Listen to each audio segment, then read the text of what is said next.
listeners. Welcome to Plano's Political Pitbull podcast. I am Esther. And I'm Ruth.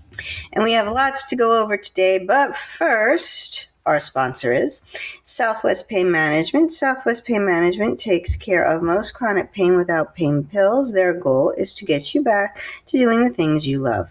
They are also the world's leading long COVID experts. Dr. Groisman sees people from all over the world to treat their long COVID. Southwest Pain Management is in Plano. Please go to their website, reliefbeginshere.com. That's reliefbeginshere.com to see all that they do. First up, I have some good news. Ooh, good news. Yes. So, from the February 9th Plano City Council preliminary meeting comes this good news. The budget director, Karen Rhodes Whitley, told the council on February 9th that the city has collected $131.8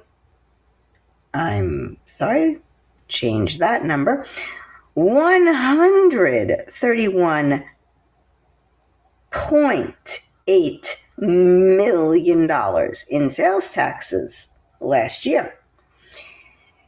Now, you may be wondering, why am I bringing this up? Well, why is she bringing this up? Well, the city predicted they would collect $124.6 million in their budget. Okay? So, they collected $7.2 million more than they thought they were going to collect. This is good, right? Yeah.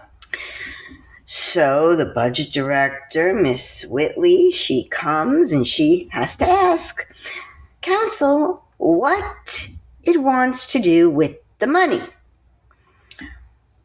Good question.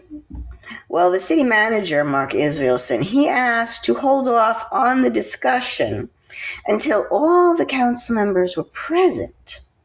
Because you see, Mr. Steve Levine was absent from the meeting, and apparently he has a list of ideas that he wants to use the money for. I wonder if any of those ideas are art. I'm just guessing off the top of my head here. Maybe something to do with art. Now, this can only be a one-time thing because obviously they don't know if they're going to collect another $7.2 million extra dollars. I would say that anything they collect in sales tax should be considered extra. I know that they have to take a wild guess at what they think they're going to collect, but they shouldn't be allocating any of that money until they actually have it in their little grubby hands. But that's not what they do. So luckily, they collected more than they thought they would need, or than they thought they would get, I should say. Well, I have an idea of what to do with that $7.2 million. Oh boy, okay. Yes, I have a great idea of what to do with that taxpayer money, because remember, this is taxpayer money, more money that the government collected than it needed, okay? And here's my idea. Oh boy. Give it back. What? You're joking, right? No, I am dead serious. They're never going to do that. Well, now, they do not have to send out checks to the taxpayers of Plano. Okay? Obviously, some of the money did not all come from Plano residents. You know, people who maybe went to a specific store that they could only get in Plano. Not quite sure what that is. Or maybe they were just passing through and they went, oh, I need bread. I'll stop at the Plano Kroger. Okay? Actually, that's a bad metaphor because bread is not taxable. I need paper towels. Okay? Okay. Paper towels are taxed. Or I need, I don't know, something that has a sales tax on it. So I'm not saying to give it back to the people who paid the money because you can't exactly track all those people down. No. What I am saying is to give it in the form of a 1 cent tax rate reduction for 2026-2027 fiscal year. Mm-hmm. So just to refresh everybody's memory, or in case you're new, each penny of the tax rate equals about $6 million. $7.2 million. You got $6 million there. They can give a tax rate reduction of a penny, and that still leaves them with $1.2 million for the city of Plano to spend like drunken sailors, or to be fiscally responsible for it, maybe save it for when the next huge ice storm comes. That would be a benefit, right? Okay. Uh-huh. No, you don't like my idea? It's not that. I just think you're in La La Land.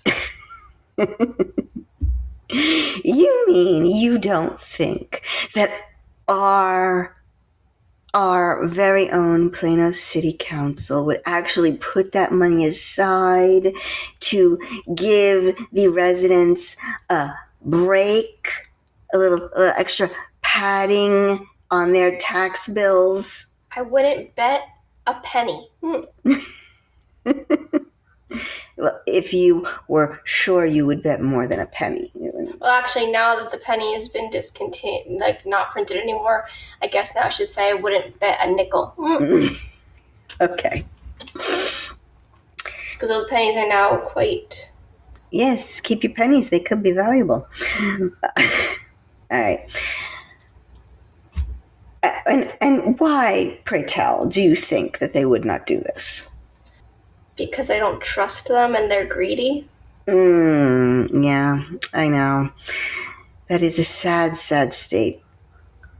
They probably will not. They probably will want to use it for some stupid pet project. Yeah, they're going to use it.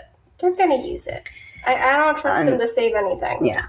Steve Levine will probably want to... ooh, extra cash to do something... artsy. Let's buy a statue.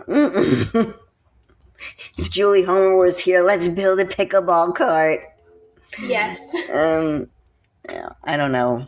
Whatever their interests are. Yeah. Sadly, it's a sad state of affairs when your local government is so wasteful and that people can't even trust them to do the right thing with their money at the local level. When you could run into these people at the grocery store.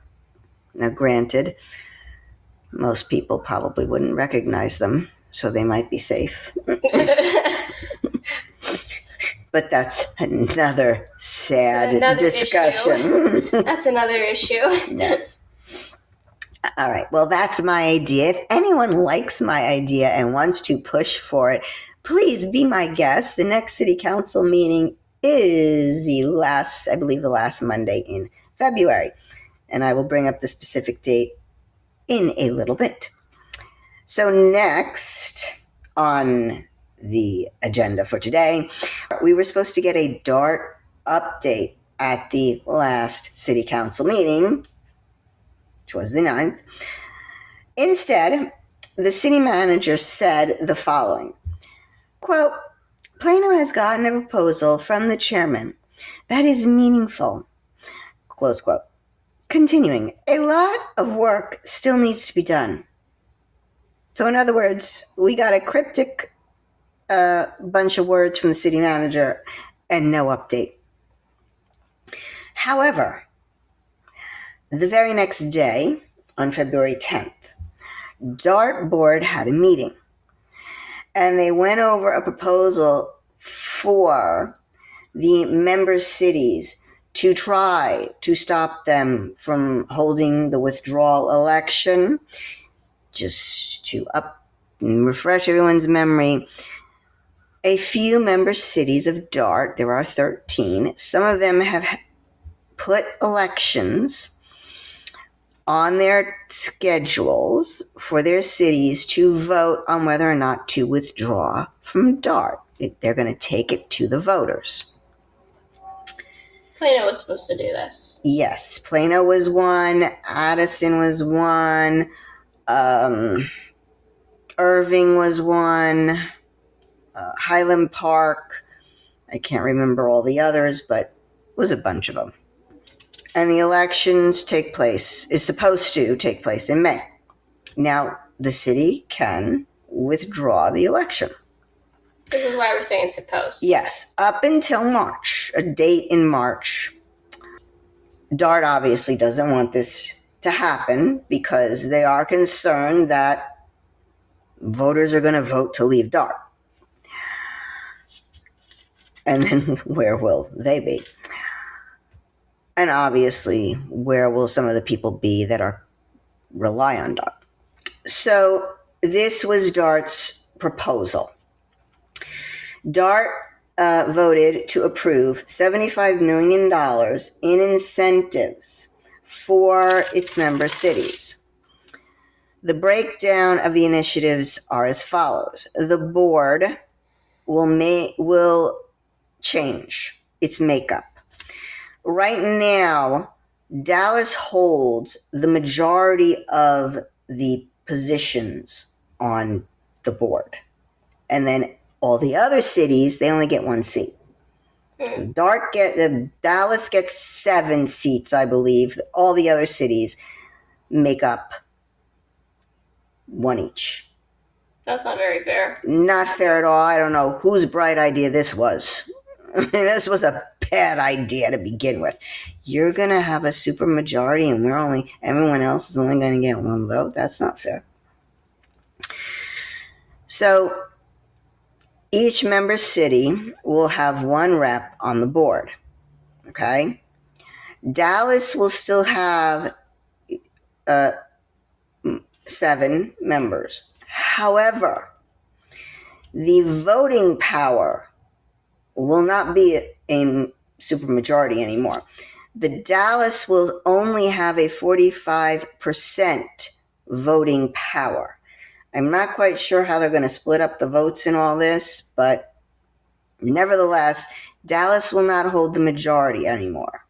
Okay? Well, supermajority anyway. What would be fair? Well, they're not even having majority. They're only getting 45% of the votes, the voting power.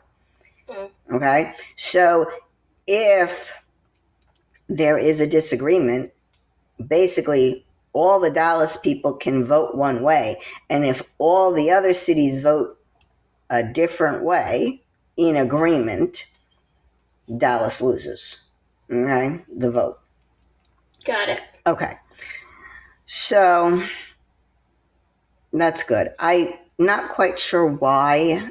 Maybe I am, but I personally think that Dallas should have had 1 vote and all the other cities should each have 1 vote. Everybody on the board gets 1 vote. I know that Dallas is bigger, has more people in population, but and obviously the idea back then was that, all of these people were going to come from the suburbs to Dallas. But still, it's totally unfair. It is. And now that transportation movements are changing, it's really unfair. 1 city, 1 vote. That's what I say. Also, DART will give back 25% of the sales tax receipts to its member cities. This is something that Plano has been asking for from the beginning. Actually, both these things. They wanted to get rid of Dallas's majority voting power, and they wanted to get money back. It's interesting how the threat of them leaving finally pushed them to start taking Plano's request seriously. Yes, that is one of the reasons why they threatened to hold the vote. So cities for 6 years, they'll get their 25% at least of their sales tax money back. Also, the board wants the state to increase vehicle registration fees and give that increased portion from the DFW area that they collect to DART. Now, this is obviously going to take a legislative bill in the state. And it is not guaranteed. Actually, most people want to reduce the registration fee on your vehicle. It's over $75 now for one car. And I honestly don't quite understand, never have, why you have to register your vehicle every single year. I do. The state wants money, obviously, but the way that this was sold to the voters was that they were going to register the vehicle because the state needed to know, what vehicles were on the road for safety. Okay? But you can do that at the time of the purchase of the car, whether it's a new car or an old car. If the car changes owners, then yes, get your car registered. The registration should never expire as long as you own the car.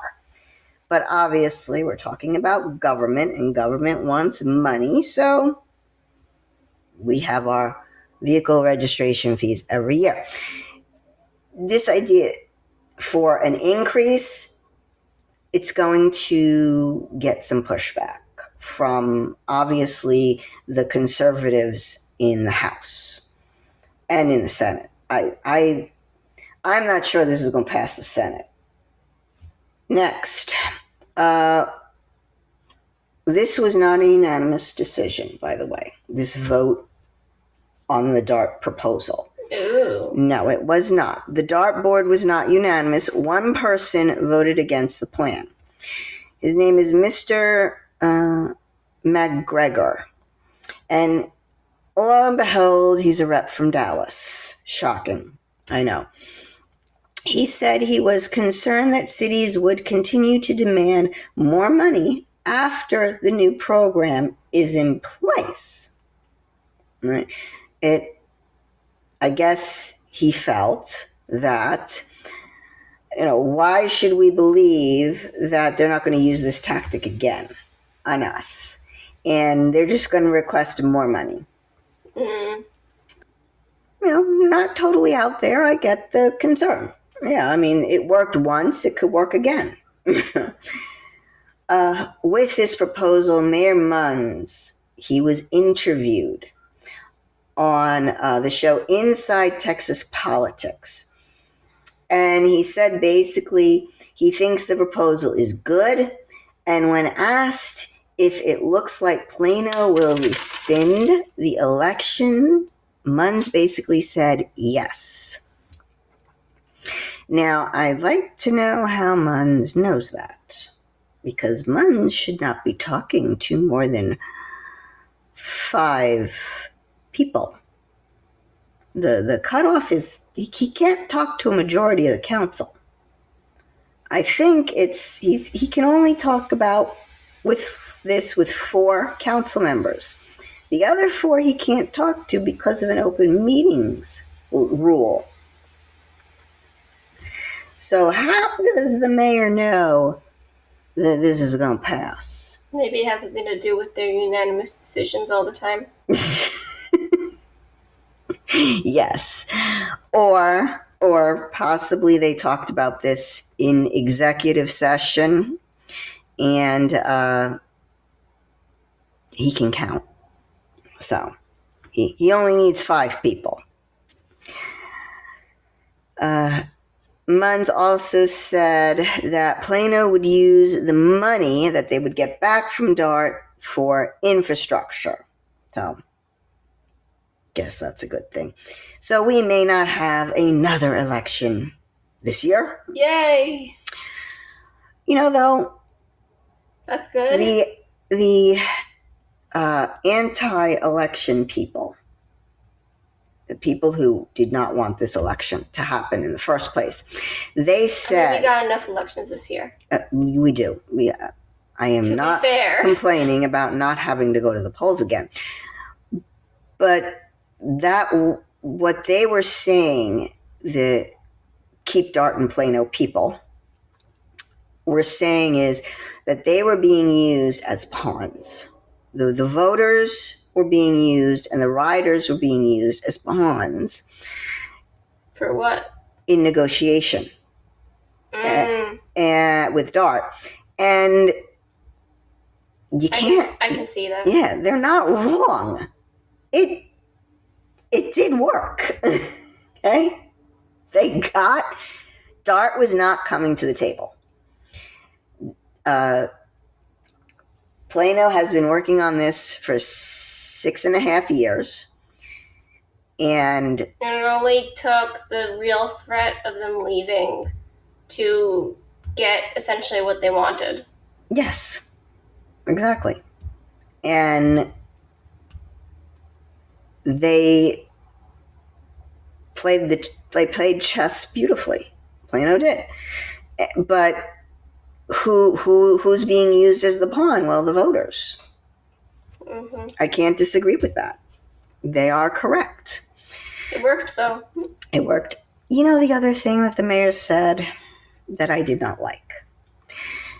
The news anchor or the interviewer was fawning all over the mayor, saying, oh, I hate when they do that. Oh, God. Fawning all over him, giving him basically all the credit for this victory of getting DART to basically give in.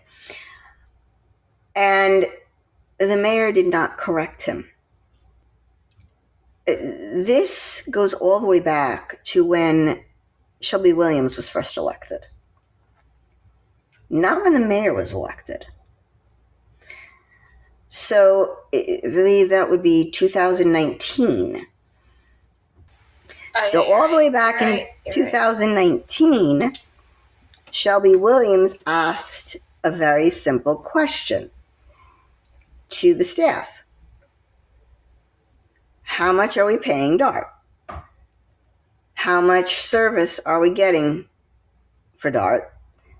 And how many riders from Plano ride DART? Or how many people from Plano ride DART? He wanted to know, are we getting the value for our money? The mayor never brought up Shelby one time. He actually didn't bring up anybody else on city council at all. He brought up... this isn't a one-man show. He brought up the staff and said, our staff has been working on this for over 6 years. Yeah, but... What about everyone else? What about everyone else? What about Shelby? What about Anthony?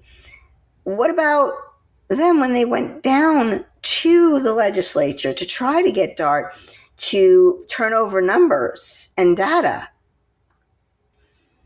He basically ignored everyone else and just was like taking the glory for himself and for staff.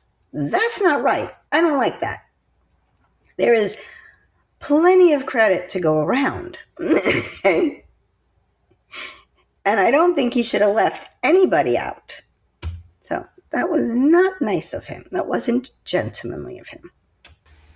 We are going to give you an update on an agenda item that we mentioned last Monday, February 9th, that was coming to council that night at their meeting.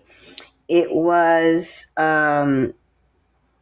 the item was to contract with VIA for alternative transit. I mentioned this, that it was going to probably be a very busy council meeting because this was going to have a lot of speakers on it. Okay. Yeah. However, the city manager again asked the council to table the discussion for the alternative transportation if we were to leave DART until February 3rd. Now remember, the DART board was going to meet the next day, Tuesday, the 10th, and he did not know what was going to happen in that meeting. So that's why he asked for the tabling of the VIA contract. So the municipal building was filled that night at City Council with people who came to speak on that agenda item. But the mayor, even though they took time out of their day to schlep all the way down to the municipal building to speak on agenda item number 1 for the alternative transportation,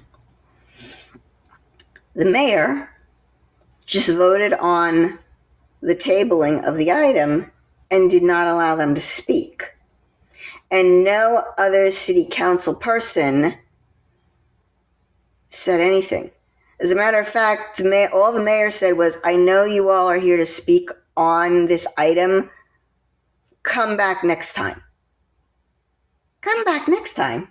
Come back next time. Come back next time. We're here now. We're not doing it today. No. First of all,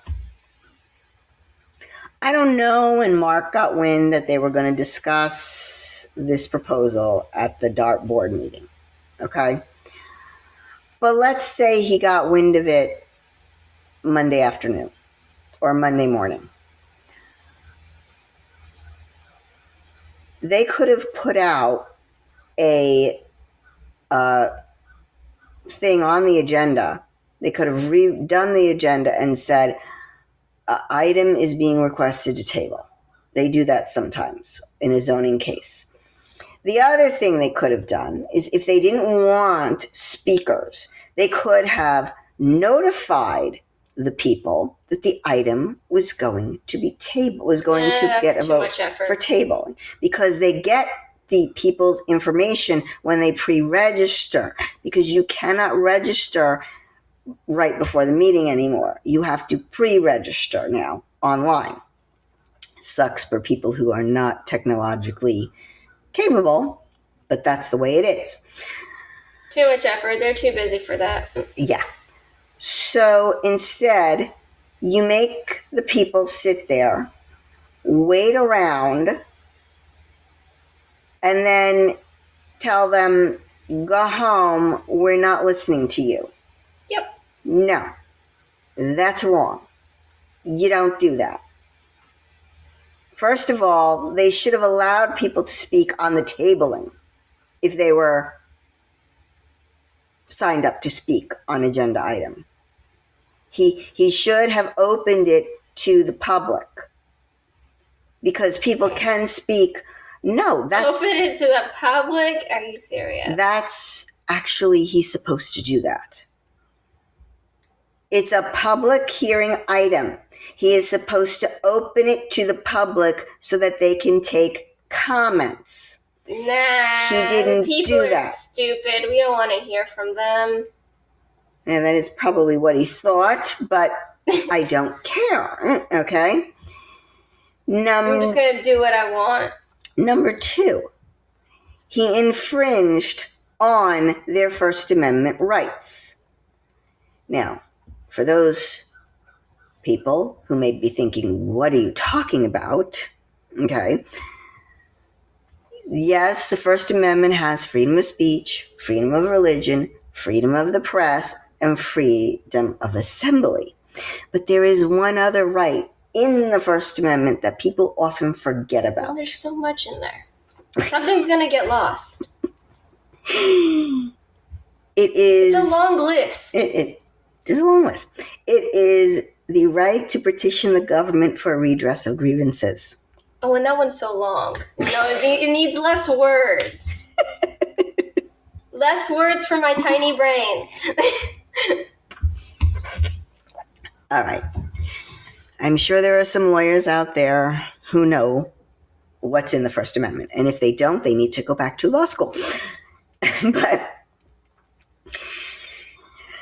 nevertheless, this idea of petitioning your government for redress of grievances stems long ago, from back when we were still colonies, and people used to come to the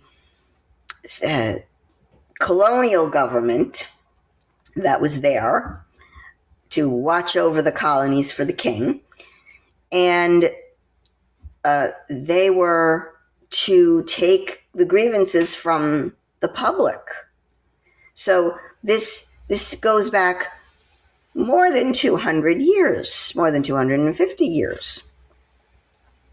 Probably even before that. And Muns pretty much said, yeah, we don't care about your rights. We don't want to listen to you. It's, 8 o'clock and we want to get out of here. Or 7:30. I think the meeting only lasted a half hour. We don't want to listen to your dumb complaints. It was 7:30 and they wanted to get out of there. Or he wanted to get out of there. And apparently nobody else on council spoke up and said, excuse me, Mr. Mayor. They want to get out of there too. They don't, again, we don't want to listen to your dumb complaints. That's what they're thinking. Yes. In my head. Let me tell you what else this would have done. It would have saved time, because then the same people don't have to come back in the next meeting to talk about it again. They say, well, I said my piece in the first meeting. But now all those people have to come back. If they come back. Oh, they'll come back. They have to come back to the February 23rd meeting. Now, here's the issue. Here's the other issue. Muns said in that interview that they're going to vote to get rid of the election, to rescind the election. Mm-hmm. They tabled the VIA contract item. Mm-hmm. So they didn't table it indefinitely. They tabled it to that specific February 23rd date. That means that it has to go on the agenda for February 23rd. So then that means that they'll likely, if they are going to vote to stay on DART, they'll likely vote no to the VIA thing. Yeah, the VIA contract. VIA contract, yes. Yeah, they have to. I kept thinking Viacom, but I'm like, that's not right. No, wrong company. Different VIA. So they have to put it on the agenda. They have to remove it from the table. So first they have to vote to take it off the table. Okay. Then they have to vote on the item. Now, obviously, they would vote to deny that item. All right. Or what they could do is they could table it indefinitely, which is just another way of killing the item. Okay. Wouldn't it just be easier to just deny it? Decline? Either way. You do it either way you want to.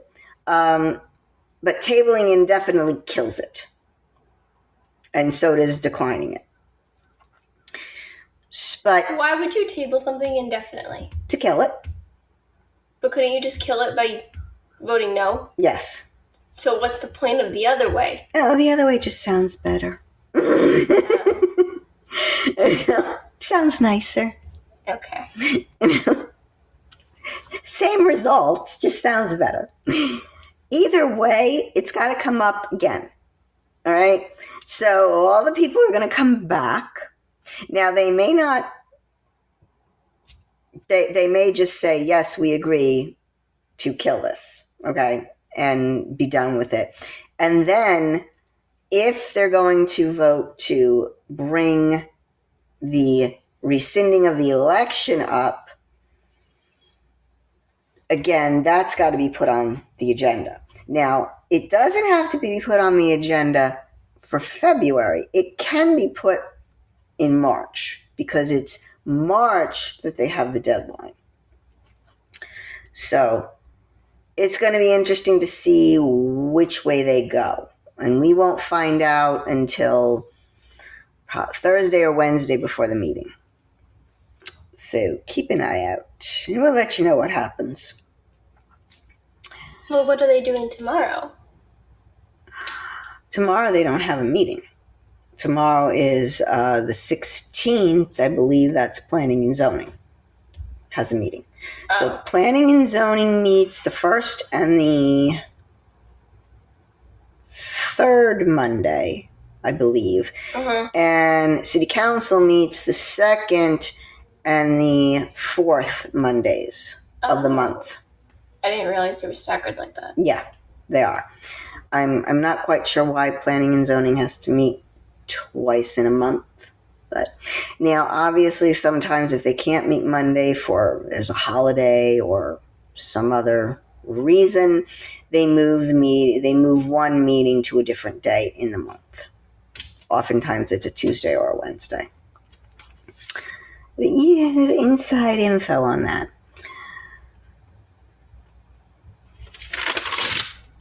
I'm not the one who watches the city council meetings, if you can tell. I don't have time for that. She does that. Yeah. Yes, I watch them, and then I report back. But my thing is with all of this is Muns should have allowed them to speak. He denied them their right. And the first job of government is to protect the rights of the people. That's their job. That is their number one job. It's not public safety. It's not collecting jars of peanut butter. Putting stupid Valentine's Day notes on Instagram. Oh, yeah. Okay? No, not their job. Her reaction was very funny to that. Yeah, I like to make an inquiry how much that cost me. Yes. Very cute, but a waste of money. You know, it's actually not even EMS. That is not the role of government. Now, local governments can do that, but that is not their first job. That is not their first priority. The priority of any government, whether it's federal, state, county, or local, is to protect our natural God-given rights. And Mayor Muns took an oath to the Constitution to uphold the federal Constitution, the state Constitution, and the city charter, which is basically the city constitution. And in one fell swoop, he denied those rights and went against the Constitution by not allowing people to speak.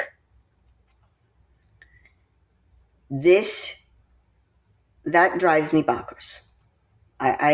You take an oath on your Bible or your Torah or your Quran, whatever, or as Madison did, law books, whatever you do whatever thing you put your hand on, you take an oath on that.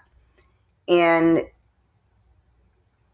he went against his oath and went against our rights. And I don't care if you got to sit there all freaking night listening to people. That's your job. I feel like a lot of politicians forget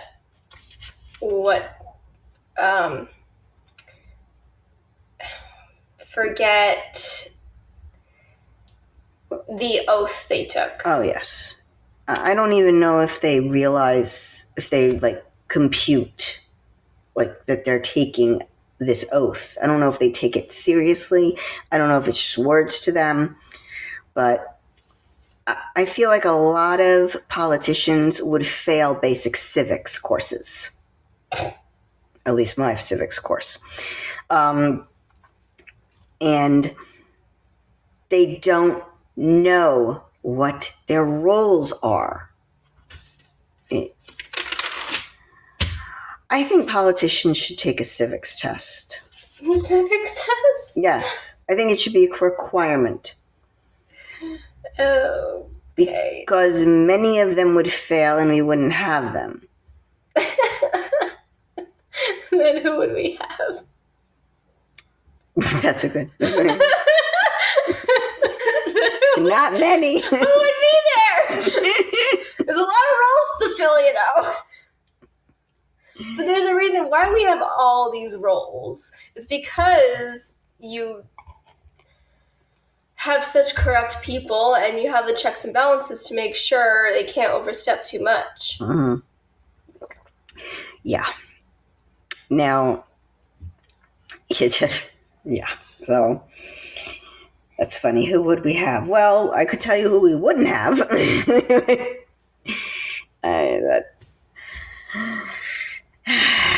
It boggles the mind. Well, know that I will be watching the February 23rd meeting, and I will also make sure to double check the agenda for you all to let you know what is coming up on that. But if you would like to check out the agenda, you can. They usually come out the Wednesday or Thursday before the meeting, and then they send over a very large packet to the council members, usually that same Thursday or Wednesday. It used to be printed. I don't think they print them anymore. I think they give it to them digitally now. But yeah, it used to be printed and left on their doorstep. Ooh. Yeah. Like some of these packets are humongous. It's over 100 pages long. I don't know if I could do that job. I'd be reading until my eyes were red and hurt. Alrighty. We have our Thor. Thor. Our very important doggy. Baby boy. Thor is a friendly boy who is about 2 years of age, is very playful with children. He is active when he plays, so may be best in a home without young children.